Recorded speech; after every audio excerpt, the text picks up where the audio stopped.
Assalamualaikum warahmatullahi wabarakatuh. Sholawat serta salam semoga selalu tercurah kepada junjungan kita Nabi Muhammad Shallallahu Alaihi Wasallam. Apa jadinya jika sebuah rumah sakit menjadi pintu awal terbongkarnya jaringan internasional jual beli organ tubuh manusia? Simak kisah menegangkan ini sampai akhir. Dan jangan lupa subscribe channel ini serta aktifkan lonceng notifikasinya, agar kamu tidak ketinggalan cerita-cerita penuh pelajaran berikutnya. Di tengah hujan lebat yang mengguyur kota Pontianak malam itu, seorang perawat berlari tergesa menuju ruang piket. Tangannya gemetar saat menyerahkan sebuah berkas pada Kompol Raka, petugas dari unit investigasi khusus Polri yang sedang melakukan kunjungan rutin. Ada yang aneh dengan pasien ini, Pak. Dia baru saja operasi usus buntu, tapi hasil röntgennya menunjukkan ginjalnya hilang satu, ucap perawat itu sambil menunduk. Raka mengambil berkas itu dengan dahi mengernyit. Dokumen rekam medis tak menunjukkan adanya prosedur pengangkatan ginjal. Lebih aneh lagi, pasien tersebut kini menghilang dari rumah sakit. Keluarganya pun tak bisa dihubungi. Siapa yang bertanggung jawab atas operasi ini? Tanya Raka. Dokter asing, Pak. Namanya Pan. Katanya dia relawan dari lembaga kemanusiaan. Raka langsung tahu ada yang tidak beres. Ia sudah lama mencium adanya sindikat perdagangan organ yang menyamar sebagai bantuan medis di wilayah perbatasan Indonesia, Kamboja. Tapi ini pertama kalinya ia menemukan bukti nyata. Malam itu juga, Raka dan tim kecilnya menyisir ruang bedah. Mereka menemukan alat medis canggih yang tak sesuai standar rumah sakit daerah biasa. Beberapa alat bahkan masih ada label bertuliskan huruf Khmer, bahasa Kamboja. Di tempat parkir, mereka menemukan mobil van putih tanpa plat, terparkir mencurigakan di sisi gedung. Di dalamnya, bau menyengat darah dan formalin langsung menusuk hidung. Raka menemukan sebuah boks pendingin medis dengan sisa noda darah dan kode pengiriman tujuan luar negeri. Buka jalur pelabuhan gelap.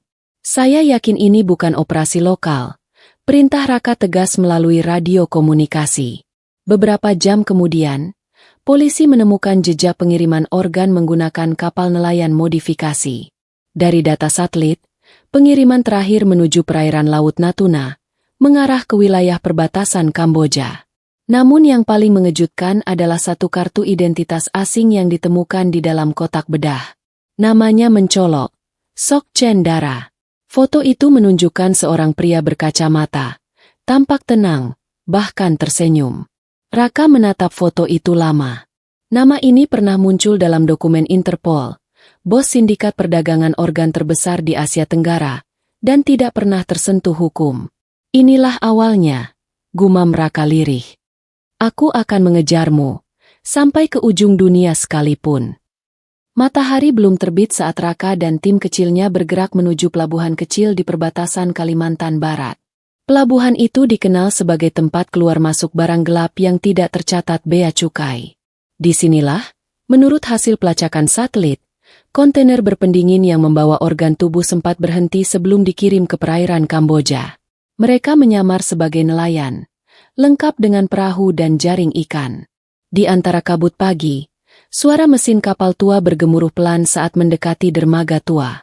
Satu truk box sudah terparkir dengan lampu mati. Dua pria bertubuh kekar terlihat memindahkan kotak-kotak kecil berwarna biru dari truk ke dalam kapal cepat. Raka memberi isyarat. Dalam hitungan detik, pasukannya menyerbu. Turun! Polisi! Teriak salah satu anggota.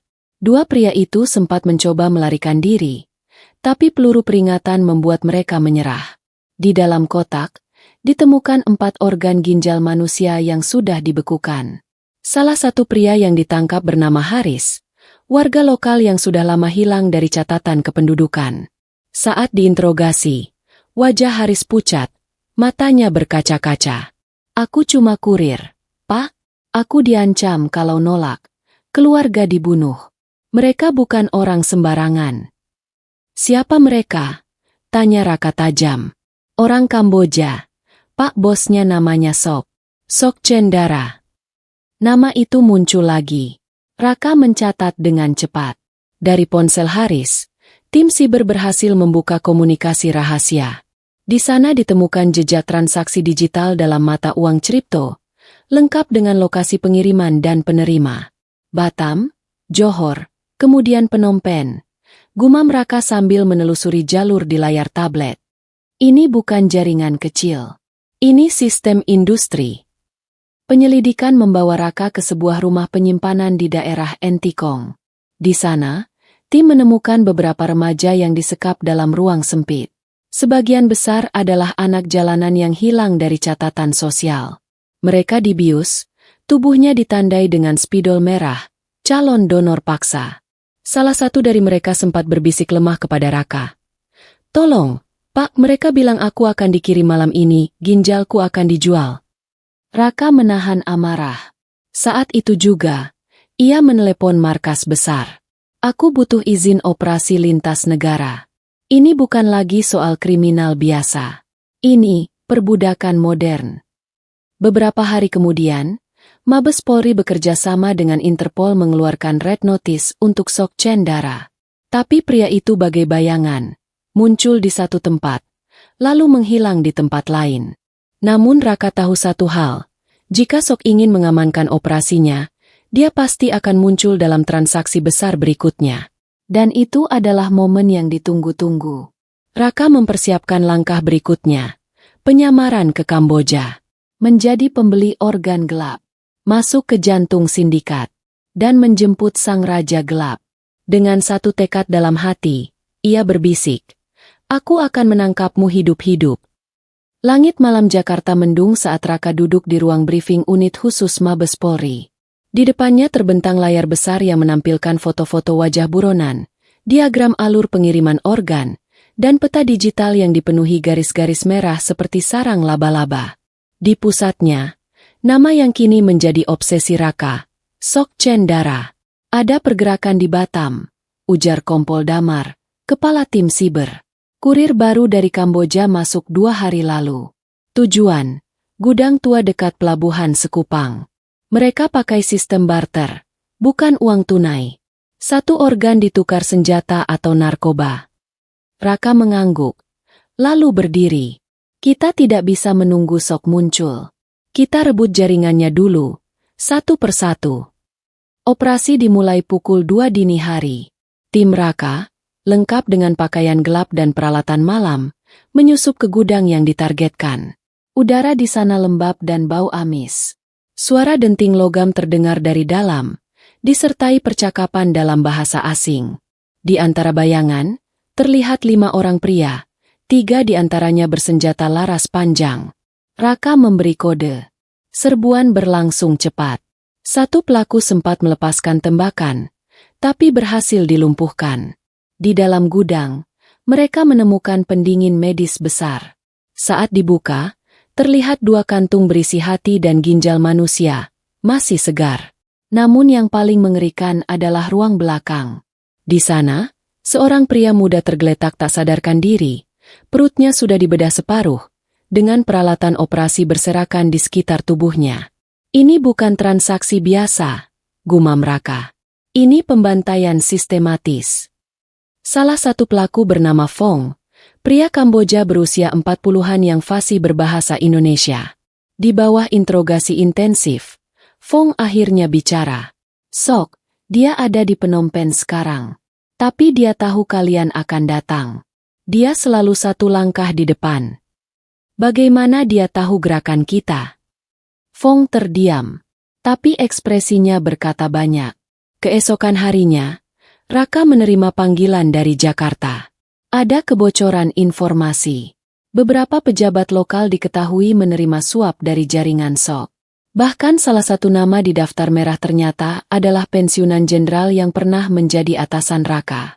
"Kalau kau teruskan ini, Raka, kau tidak hanya melawan penjahat internasional. Kau melawan sistem."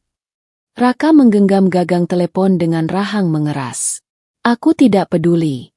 Selama mereka menculik rakyat kita, mencuri organ dari anak-anak yang tak berdaya, mereka musuh negara." Sore itu, Raka menerima pesan singkat dari nomor tak dikenal. Hanya satu kalimat. "Ingin bertemu Sok? Datang sendiri ke Phnom Penh.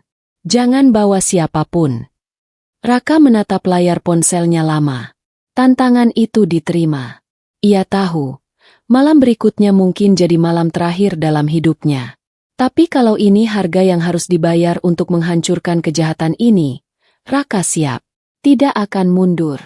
Bandara Internasional Phnom Penh diselimuti kabut tipis ketika Raka melangkah keluar dengan identitas baru. Dr. Reza Fadilah, spesialis transplantasi dari Indonesia yang disebut-sebut tengah mencari pasokan organ untuk klien kaya di Timur Tengah. Penyamaran ini disiapkan dengan sangat hati-hati oleh Interpol, lengkap dengan dokumen palsu, riwayat profesional buatan, dan jalur komunikasi tertutup.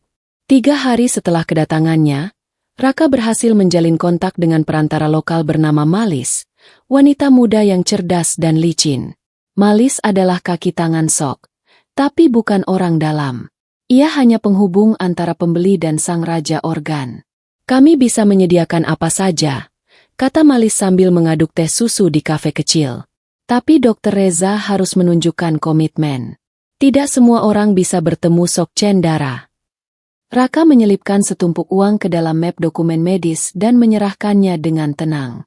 Aku bukan orang yang suka buang waktu, ucapnya dengan aksen asing. Aku perlu ginjal sepasang, dalam 2 hari. Malis tersenyum tipis. Saya akan atur.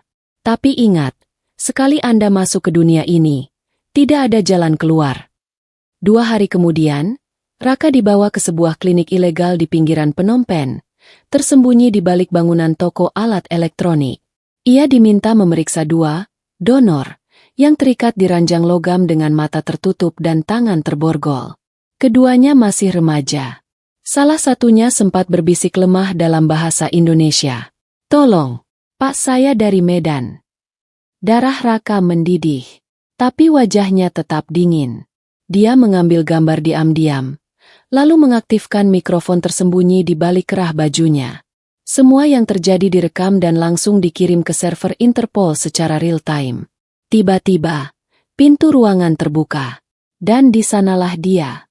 Sok Cendara. Rambut disisir rapi ke belakang, berkemeja linen putih, dan membawa tongkat kayu mahal. Pria itu tersenyum sambil menatap Raka. Jadi, Anda dokter dari Indonesia? Suaranya datar, penuh kecurigaan. Raka berdiri dan mengangguk sopan. Kabarnya, Anda bisa menyelamatkan banyak pasien saya. Sok melangkah lebih dekat, matanya tajam. Dan saya juga tahu, beberapa dari dokter itu bukan dokter sungguhan. Ketegangan menebal. Sok menyentuh bahu Raka. Kita lihat saja nanti, apakah Anda benar-benar pembeli atau polisi. Raka tidak berkedip, tapi ia tahu, identitasnya sudah di ujung tanduk. Malam itu, Raka dibawa ke sebuah villa mewah di luar kota, dikawal 4 pria bersenjata. Pintu terkunci dari dalam. Ponselnya dirampas. Sok muncul lagi, kali ini tanpa senyum. Kau terlalu tenang untuk dokter baru. Terlalu banyak bertanya. Dan, wajahmu familiar. Sebelum Raka menjawab, pria bersenjata menarik borgol dan memborgol kedua tangannya. Bawa dia ke ruang bawah tanah. Tapi saat para penjaga lengah, Raka menghantam salah satu dengan siku, merampas pistol, dan menembak 2 penjaga sekaligus. Keadaan berubah menjadi kekacauan. Sirine dari luar mulai terdengar. Interpol dan pasukan khusus Kamboja akhirnya menyerbu villa itu. Sok mencoba melarikan diri melalui lorong rahasia, tapi Raka mengejarnya. Mereka bertarung di halaman belakang, tangan kosong. Sok menebas pisau ke arah Raka. Tapi Raka berhasil melumpuhkannya dengan pukulan ke tenggorokan dan borgol cepat di pergelangan tangan. Permainan selesai, Sok, ucap Raka, terengah. Kau bukan bayangan lagi. Kau adalah tahanan. Sok mendesis, matanya penuh kebencian, tapi tidak berkata apa-apa lagi. Malam itu, nama Sok Cendara resmi masuk dalam tahanan Republik Indonesia. Dunia mulai sadar. Ada seorang polisi dari Indonesia yang berhasil mengguncang sindikat internasional dengan nyawa sebagai taruhannya. Tapi ini belum selesai. Sok akan segera diadili. Dan di sanalah segalanya akan mencapai titik klimaks. Jakarta gempar. Berita tentang penangkapan Sok Cendara, bos sindikat jual beli organ internasional, menyebar secepat api di padang ilalang. Media nasional dan internasional menyorot wajah pria itu, yang kini tampak lusuh dalam balutan rompi tahanan, dikawal ketat saat dipulangkan ke Indonesia dengan pengawalan bersenjata penuh. Di Bandara Soekarno-Hatta, Raka turun dari pesawat dengan langkah berat. Sorak-sorai media, suara kilatan kamera, dan pertanyaan wartawan bertubi-tubi tak sedikit pun mengganggu fokusnya. Ia tahu, tugasnya belum selesai. Sidang pertama berlangsung di Pengadilan Negeri Jakarta Pusat. Keamanan diperketat. Sebagian publik tak percaya bahwa pria yang begitu dingin, begitu rapi dalam menyembunyikan jejak kejahatannya, akhirnya duduk di kursi pesakitan. Jaksa membacakan daftar dakwaan. Terdakwa diduga kuat menjadi otak dari sindikat jual-beli organ manusia lintas negara. Kejahatan meliputi penyekapan, penyiksaan, perdagangan manusia, hingga pembunuhan. Ancaman hukuman mati. Sok duduk dengan tatapan kosong. Di balik wajahnya yang tenang, terpancar kesombongan. Seakan ia yakin, sistem hukum tak akan bisa menyentuhnya. Namun Raka tidak tinggal diam. Bersama tim penyidik, ia menyerahkan lebih dari 300 bukti digital, termasuk rekaman transaksi, lokasi penyimpanan organ, kesaksian korban selamat, dan keterlibatan pejabat yang disuap oleh jaringan SOK. Semuanya dipresentasikan di persidangan dengan rapi, sistematis, dan tak terbantahkan. Puncaknya adalah kesaksian seorang korban bernama Yuni, gadis remaja asal Surabaya, yang sempat disekap dan nyaris kehilangan ginjalnya di Phnom Penh. Dengan suara gemetar, Yuni berkata, "Saya lihat sendiri, ada anak-anak lain yang tidak selamat. Organ mereka diambil hidup-hidup. Sok, dia di sana. Dia melihat. Dia tertawa." Ruangan sunyi. Bahkan hakim terlihat menahan emosi. Sok mulai resah. Setelah 7 minggu sidang dan pemeriksaan intensif, tibalah hari yang ditunggu. Pengadilan memutuskan. Maka dengan ini, terdakwa Sok Cendara dijatuhi hukuman mati atas kejahatan terhadap kemanusiaan yang sistematis dan masif. Negara tidak akan memberi ruang bagi predator berkedok bisnis kemanusiaan. Suara palu hakim menghantam meja, menandai akhir dari perjalanan panjang perburuan ini. Sok menjerit, mengumpat dalam bahasa Khmer, namun penjagaan tidak memberi celah. Ia digiring keluar ruang sidang tanpa belas kasihan. 3 bulan kemudian, Sok dieksekusi di Nusa Kambangan. Tanpa upacara, tanpa keluarga, dan tanpa jenazah yang dijemput. Raka memimpin proses penguburan. Di sebuah lokasi yang dirahasiakan, peti jenazah diturunkan ke liang lahat, dikawal oleh aparat bersenjata. Tanpa nisan, tanpa nama, tanpa doa, Raka berdiri di tepi makam. Tatapannya tegas namun lelah.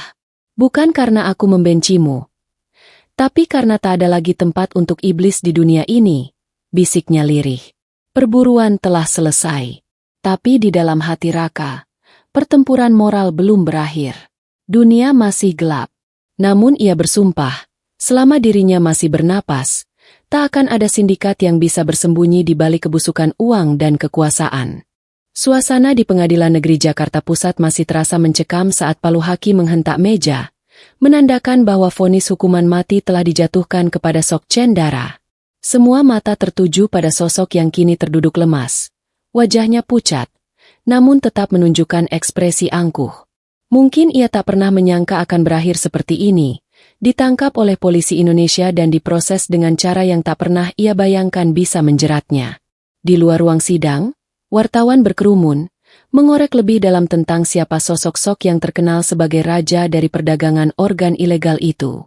Tapi di dalam ruang sidang, semuanya terasa sunyi. Suara ketukan palu yang terngiang di kepala Raka, menandakan bahwa segalanya sudah selesai. Raka melangkah keluar dari gedung pengadilan, berusaha menenangkan pikirannya. Tidak ada yang tahu betapa beratnya beban yang ia bawa selama perburuan ini, bukan hanya kejahatan yang ia hadapi, tetapi juga pilihan moral yang menggelayuti setiap langkahnya.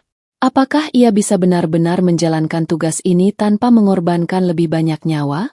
Sok Cendara, yang dulunya dikenal sebagai sosok yang tak terkalahkan, kini harus menghadapi kenyataan pahit. Terlepas dari segalanya, Hukum tetap mengarah pada satu titik, kematian.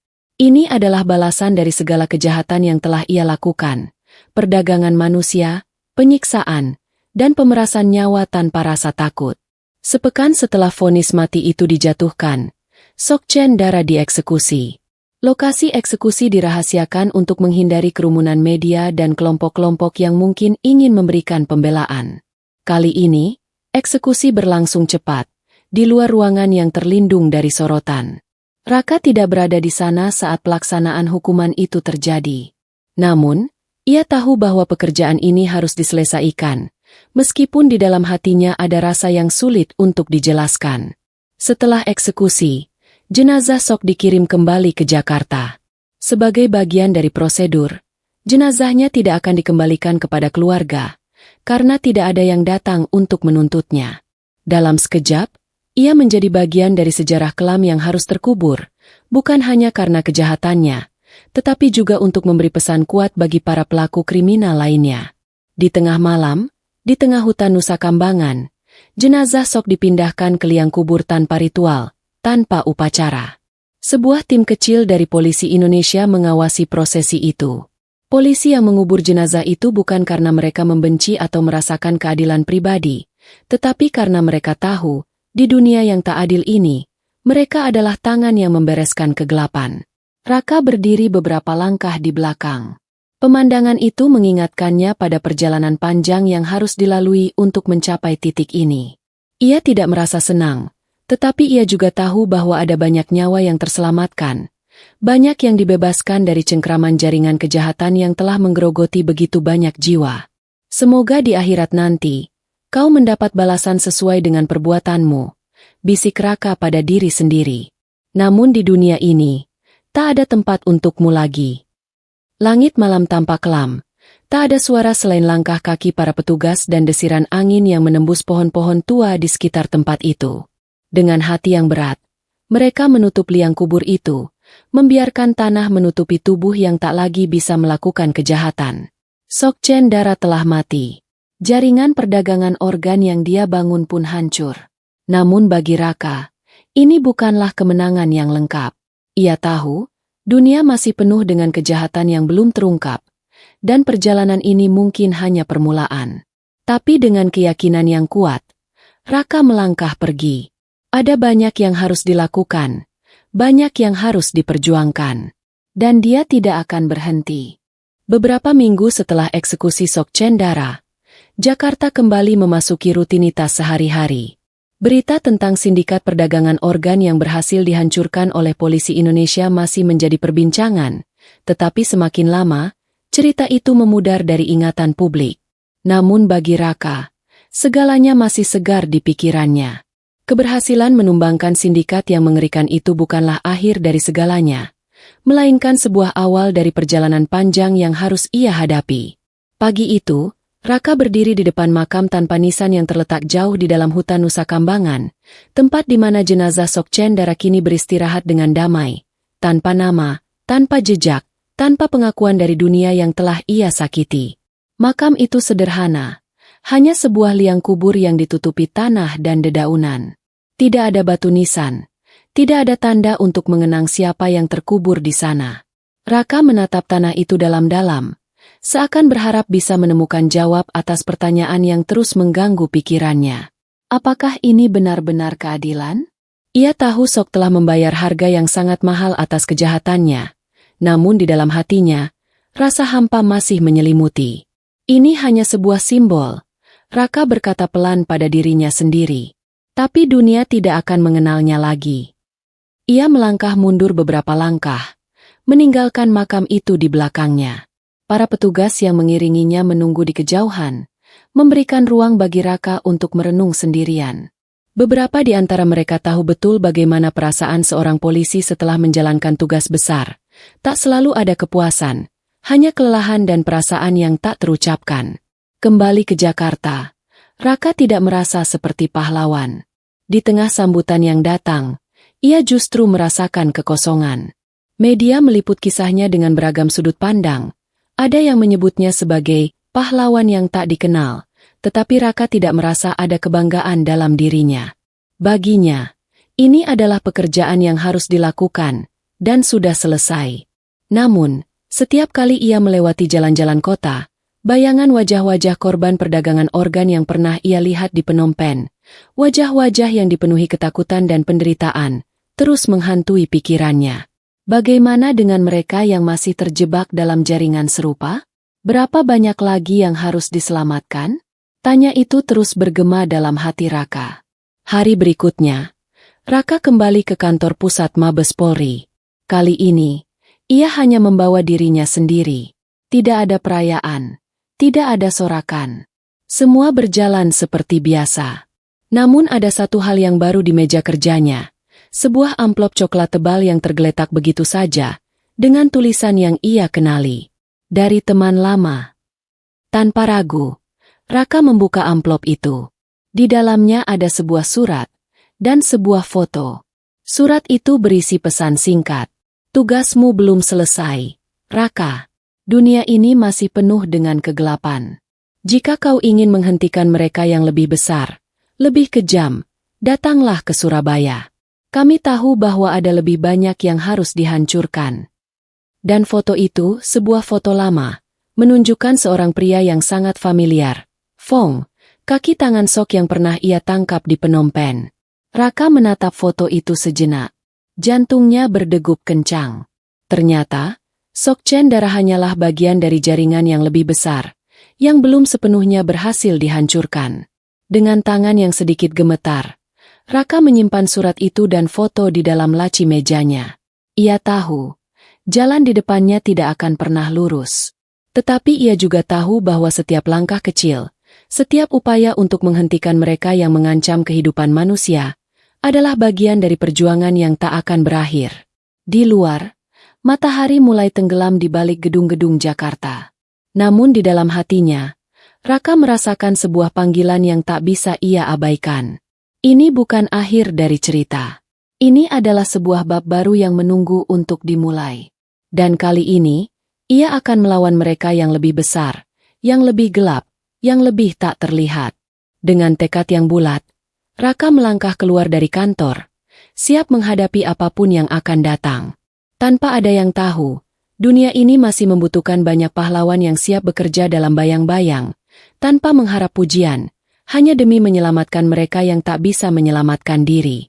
Di tempat yang jauh, di bawah tanah yang dalam, sebuah kuburan tanpa nama menyimpan kisah dari seorang pria yang pernah menguasai dunia gelap perdagangan organ. Tetapi bagi dunia, ia adalah namanya yang akan terlupakan.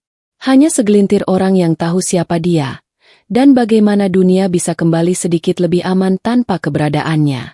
Namun di hati Raka, ia tahu, perjuangan ini akan terus berlanjut.